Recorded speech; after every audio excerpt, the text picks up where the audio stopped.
Arrancamos Generación Euro a vuestros efectos y para el momento en el que recuperéis este enlace, ya miércoles 10 de abril de 2024. Don Daniel Lacalle, doctor en Economía y economista jefe de Tresis. Feliz semana, ¿cómo estás, amigo?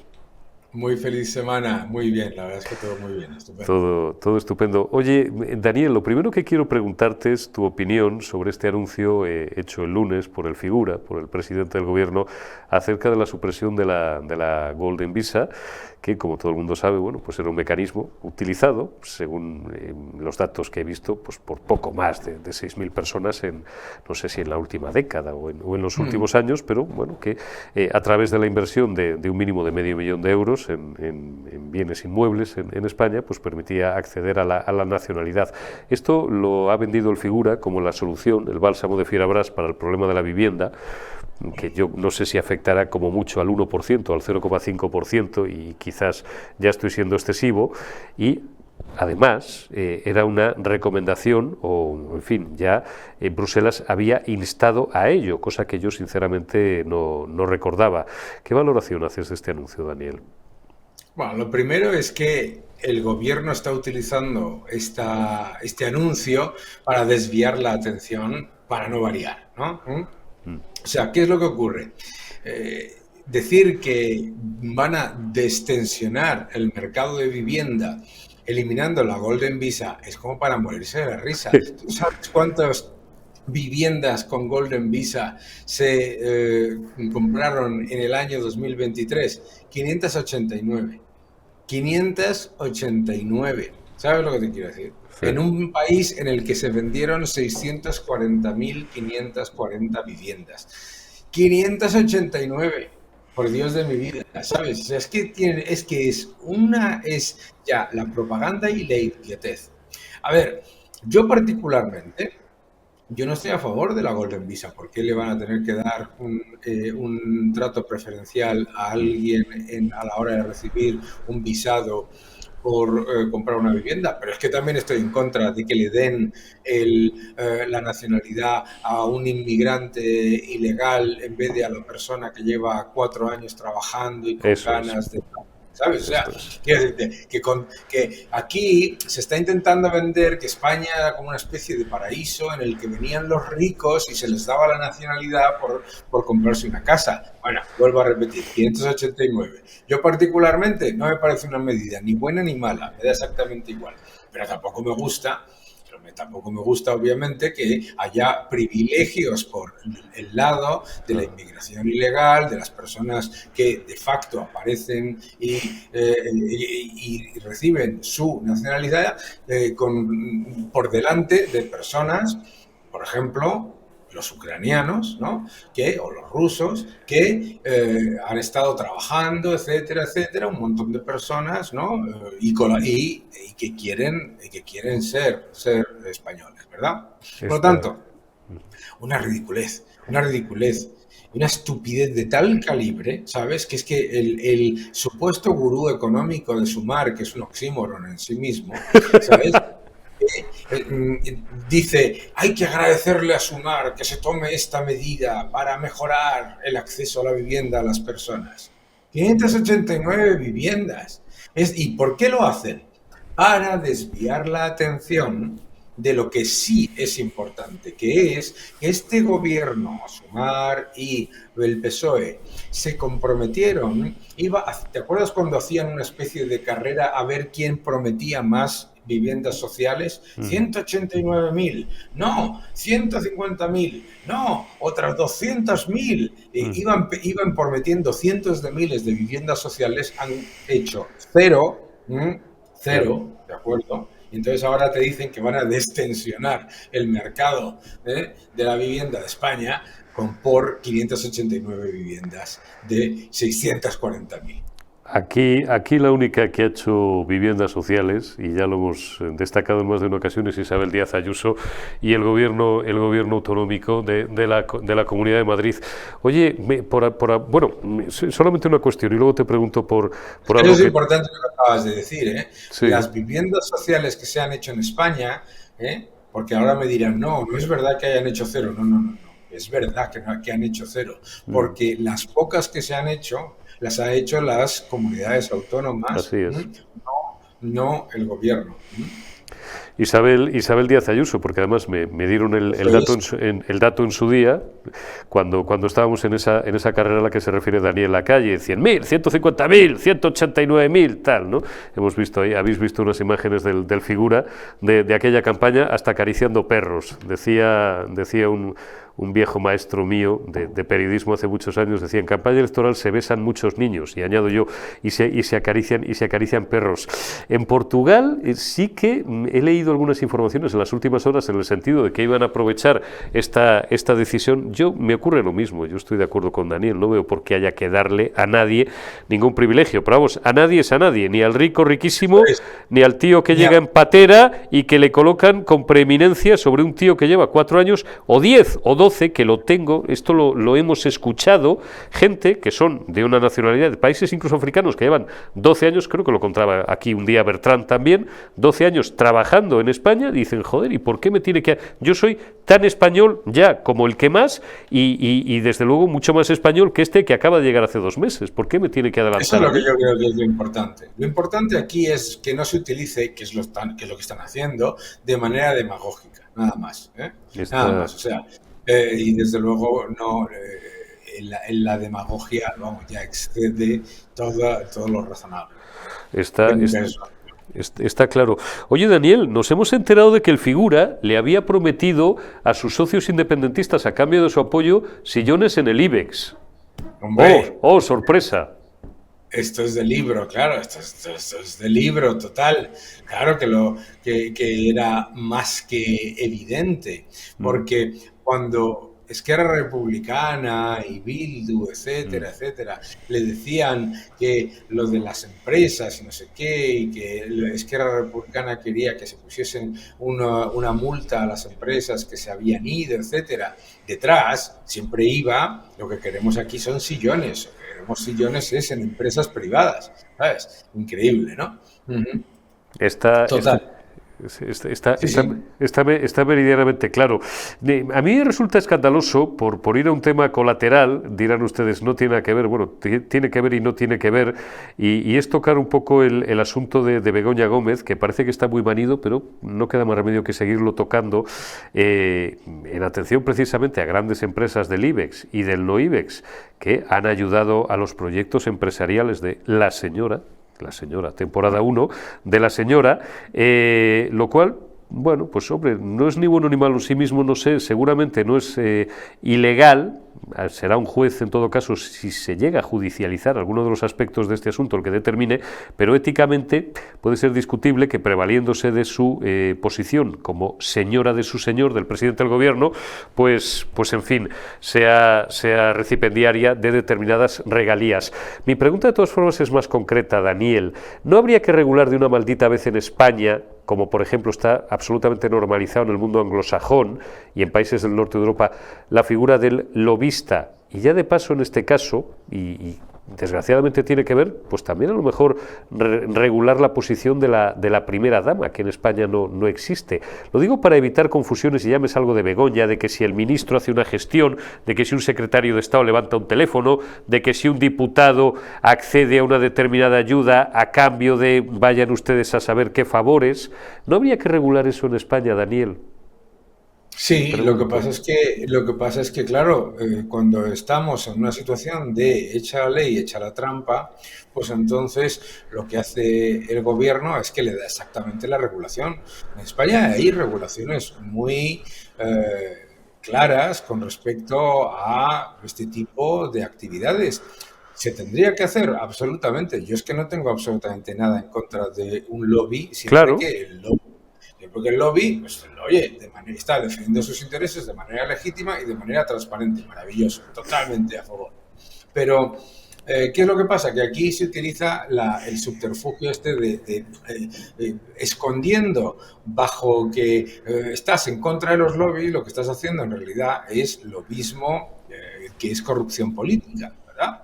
Entonces, claro, para mí, pues toda esta situación con la mujer del presidente me parece que era algo que estaba completa y absolutamente claro en la historia de España. O sea, tú te acuerdas cuando se generó un escándalo mayúsculo porque la mujer de Zapatero fue a cantar a una ópera en que cantaba en un coro y se dudaba si los gastos habían sido Sí, pagados con dinero público? sí. Y ahora, Parece un chiste ¿sabes? al lado de esto, parece un chiste. Vamos, no es que parezca un chiste, Es un era un chiste, chiste, es era un un chiste. chiste, y esto ahora es como, qué vergüenza, se están metiendo en los negocios privados Oh, de la mujer del presidente.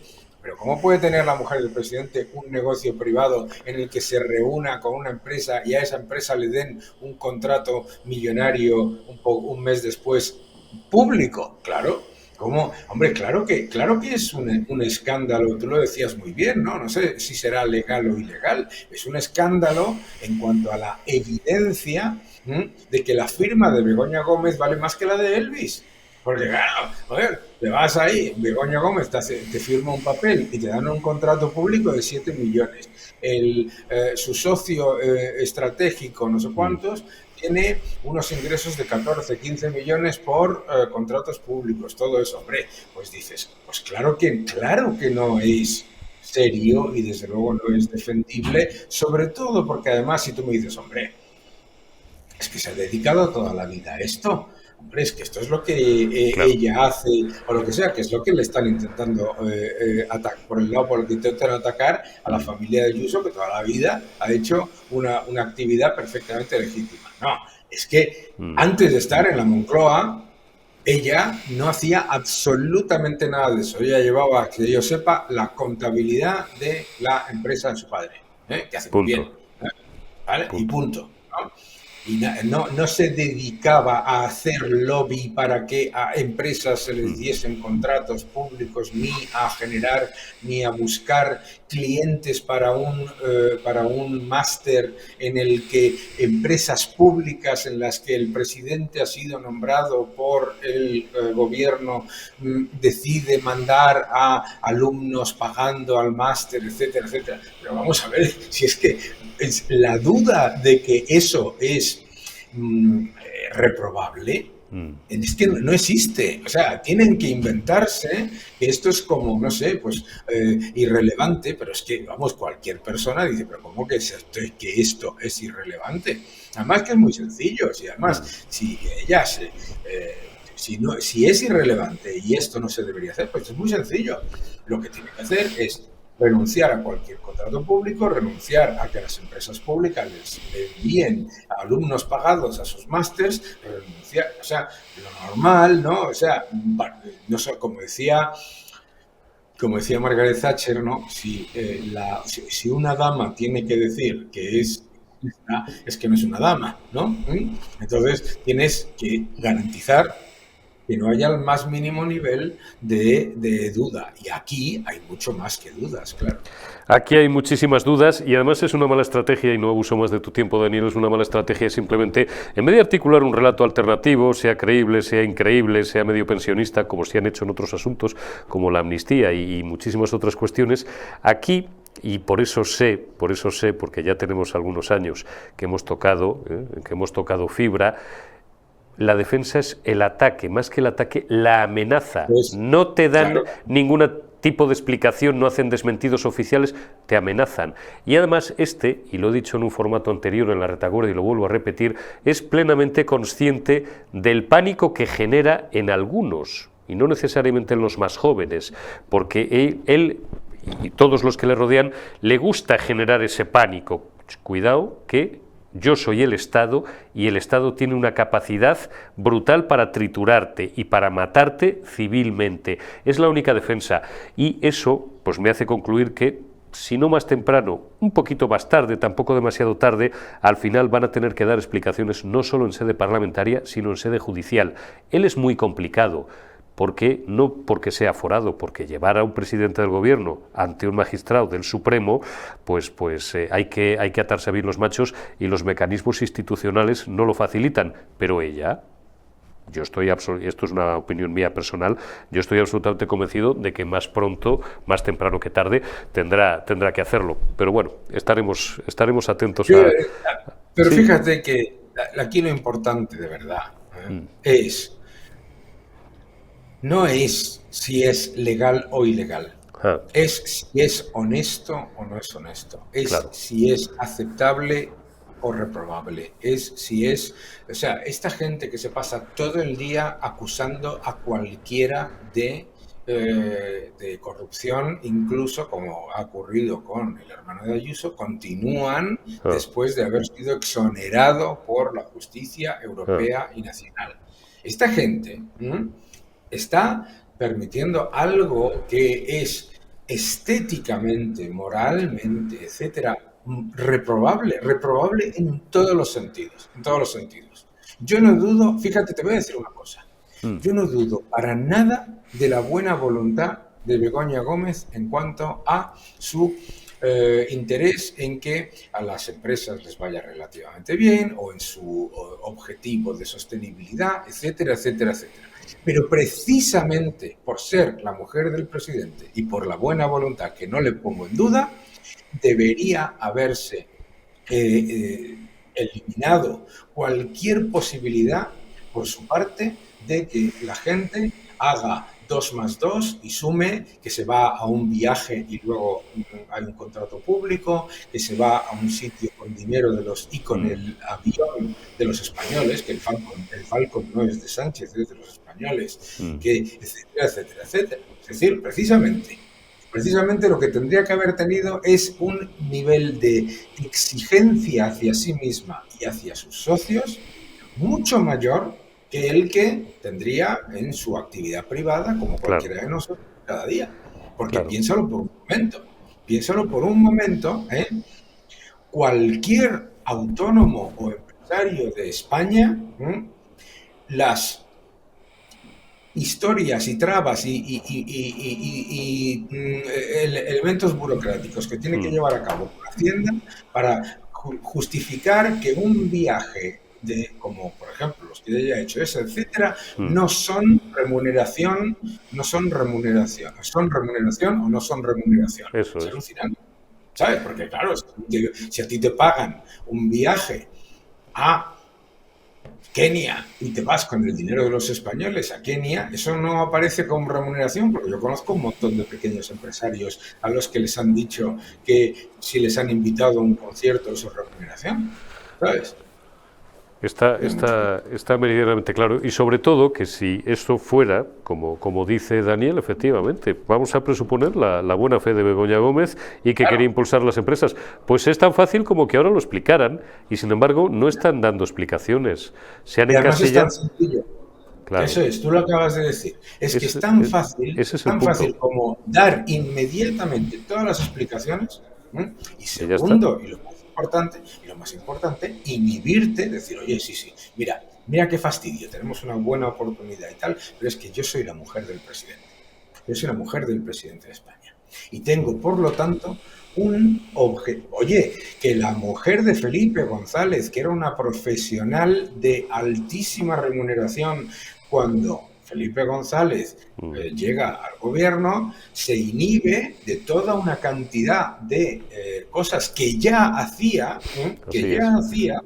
es que es importante, porque aquí te dicen, no, es que hay que ver los de derecha. No, pero vamos a hablar de la mujer de Zapatero, de la mujer de Felipe González, de gente que Mm, precisamente por defender que no se están aprovechando del erario público, se han inhibido de cosas que hacían ya antes. Que es que claro. recordemos que en el caso de Begoña Gómez, toda esta actividad empieza con Sánchez en la Moncloa. No era lo que ella hacía ni lo hizo nunca antes. Así es, así es. Y el punto, efectivamente, ha recordado Daniel Lacalle dos casos. Carmen Romero, la esposa de Felipe González, y luego Sonsoles Espinosa, que era una soprano y además, en fin, yo sí he tenido oportunidad de escucharla y tenía, bueno, pues una cualidad profesional más que sobresaliente y hemos sido muy críticos con Zapatero, pero doña Sonsoles Espinosa ni robaba ni mataba. A mí me parecía Impecable, una impecable. bellísima persona. Y en aquel viaje, que yo recuerdo bien, se discutía si los gastos y tal, un maldito chiste al lado de todo lo que se está apuntando. Pero Claro que ese sí. es el punto. Si no hay nada que esconder, que lo expliquen, y no lo están Claro. haciendo. Eso es. Y no lo están haciendo. Daniel Lacalle, doctor en Economía y economista jefe de Tresis, te envío un abrazo, cuídate mucho y feliz semana. Feliz semana, un fuerte abrazo. Un abrazo grande. Continuamos en Generación Euro y vamos, como cada miércoles, a Generación Inmobiliaria.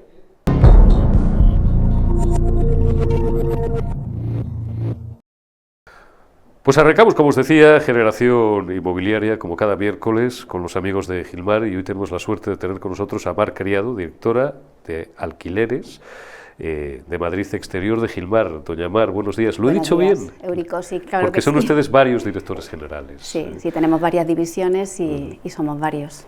Fantástico, pues le agradecemos mucho que se haya acercado hoy. Gilmar, y vamos a empezar por aquí, si le parece. Gilmar, todos conocen Gilmar como líder en el sector, sobre todo en la compra-venta de viviendas, pero ¿cómo y por qué decide Gilmar entrar también en el mundo del alquiler? Bueno, pues desde el inicio de la actividad de la compañía, había una serie de clientes que demandaban ese servicio.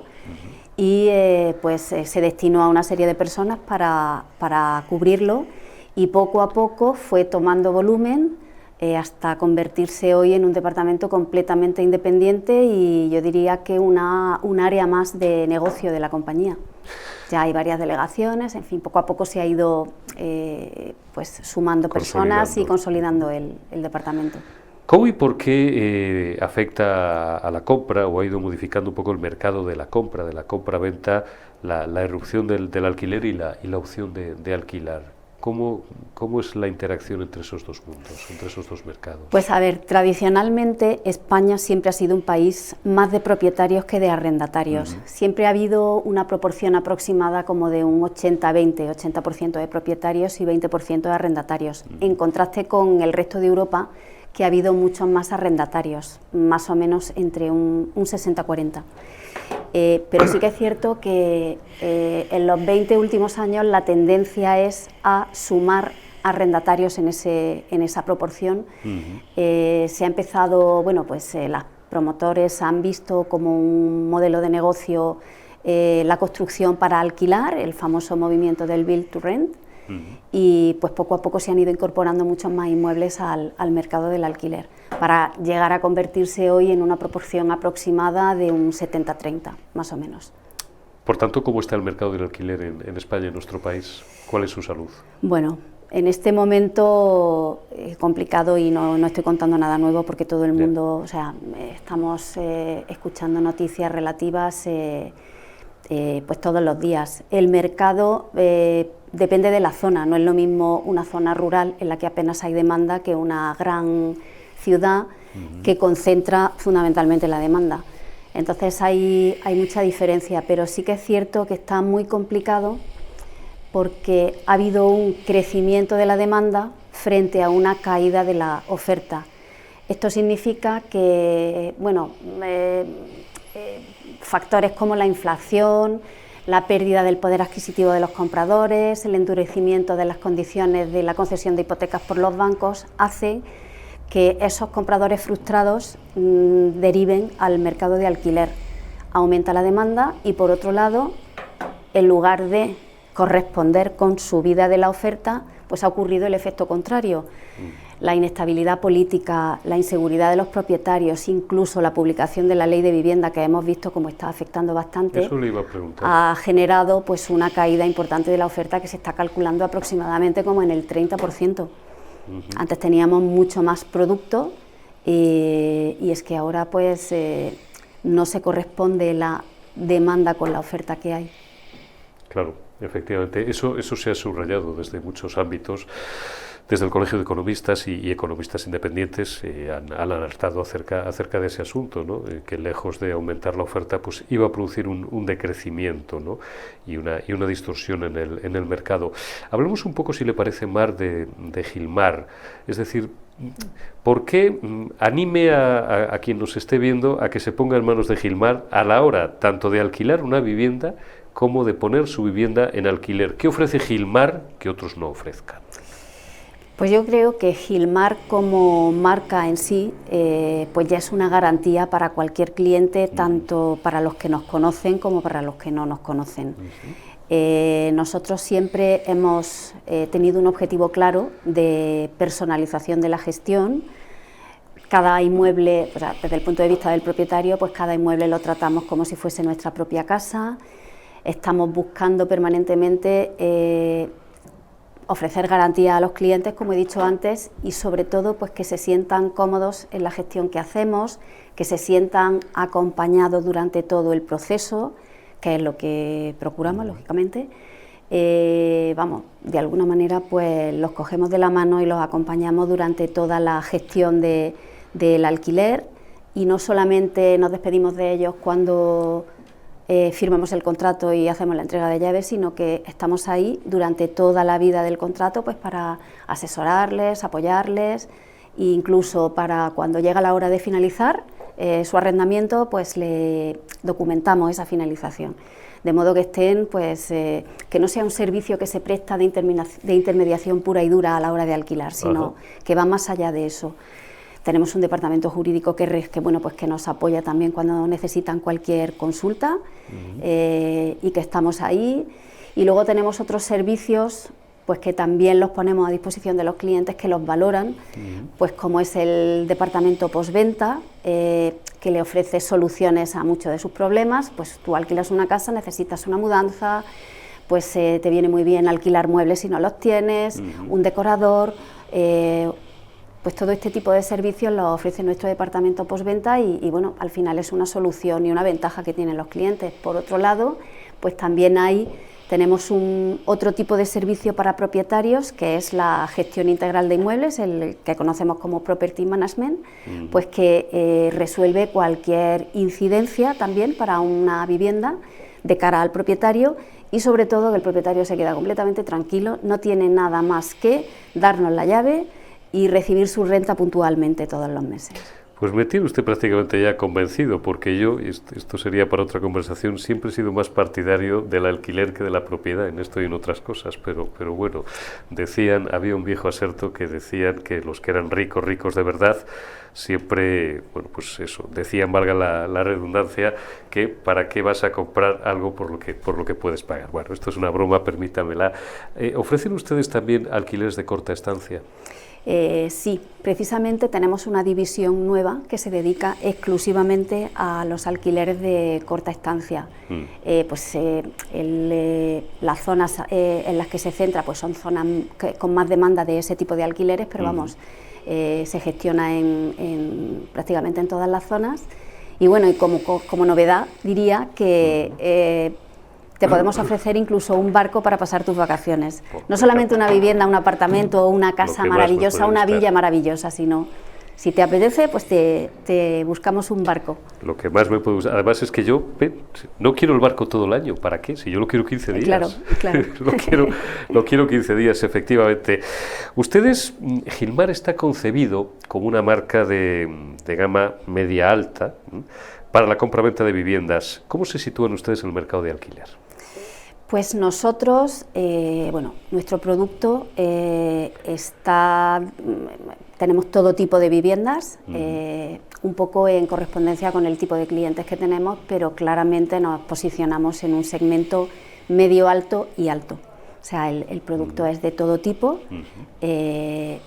viviendas más, en función de las zonas en las que estamos establecidos, pero viviendas en altura, independientes, todo tipo de viviendas, pero fundamentalmente pues eso, en un segmento medio alto. Y también es cierto que tenemos las viviendas más exclusivas que hay en el mercado, afortunadamente también las gestionamos nosotros. La siguiente pregunta es inmediata: ¿qué perfil de cliente alquila con ustedes? Pues como decía antes, en correspondencia con el producto que ofrecemos, pues igual tenemos clientes desde jóvenes que acceden a su primera vivienda, familias, inversores, promotoras que nos dan edificios, embajadas.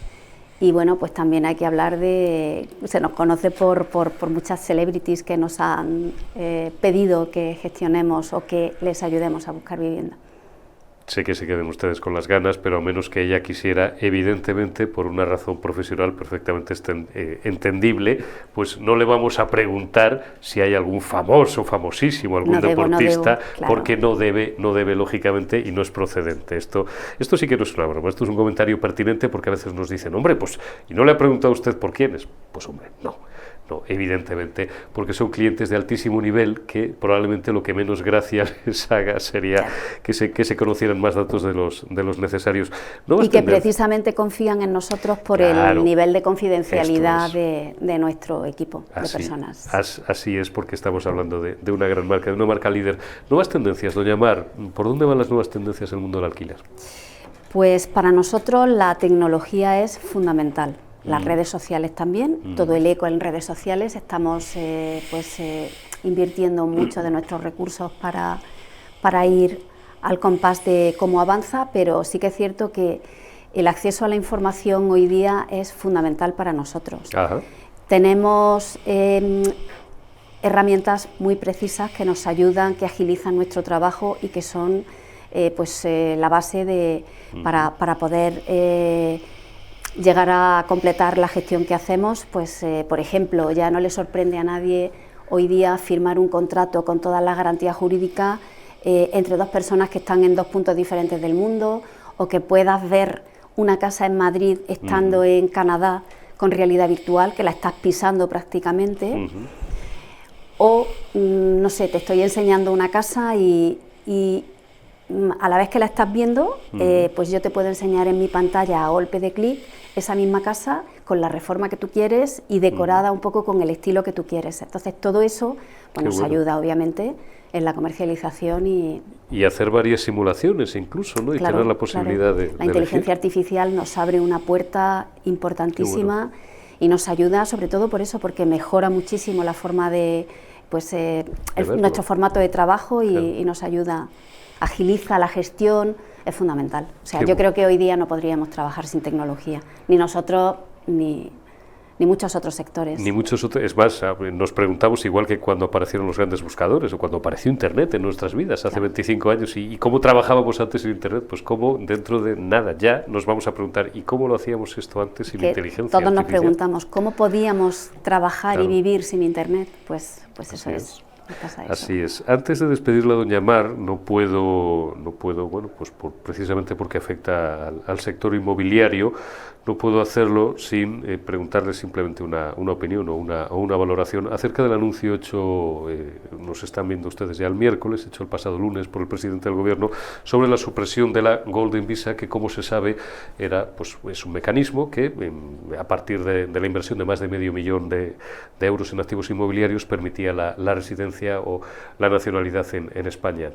Si tienen ustedes alguna valoración acerca de esto. Pues es un anuncio muy reciente y está todo el mundo opinando sobre ello, pero yo creo que al margen de que en el mercado del alquiler puede que no tenga un efecto inmediato, pero sí que a nivel económico la repercusión, desde mi punto de vista, va a ser negativa, porque no deja de ser un segmento pequeño, un volumen pequeño de compradores, pero sí que estos compradores tienen un poder adquisitivo muy alto y sí que invierten y pagan impuestos indirectos, pues una vez que adquieren una vivienda, pues viven un tiempo en España y consumen, van al cine, comen en restaurantes, entonces todo eso pues sí que se va a ver afectado, lógicamente.